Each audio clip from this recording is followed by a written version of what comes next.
Digital currency. మరి ఇక్కడ digital కరెన్సీని మనం చూస్తే డిజిటల్ కరెన్సీ అంటాం దీన్ని. వాస్తవానికి దీన్నే ఇంకో భాషలో క్రిప్టో కరెన్సీ అంటారు.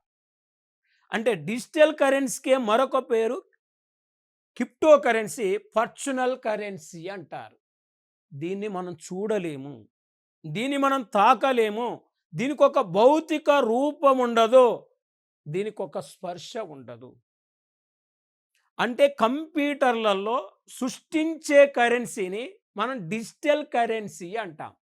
వాస్తవానికి 2009వ సంవత్సరంలో మొట్టమొదటిసారిగా డిజిటల్ కరెన్సీగా సృష్టించబడిన కరెన్సీ ఏంటంటే బిట్కాయిన్. అంటే బిట్కాయిన్ అనేది మొదటిసారిగా డిజిటల్ రూపంలో తయారు చేయబడ్డ కరెన్సీ. దీనిని 2009వ సంవత్సరంలో సంతోషి నాకో మోటో అనే వ్యక్తి రూపొందించడం జరిగింది.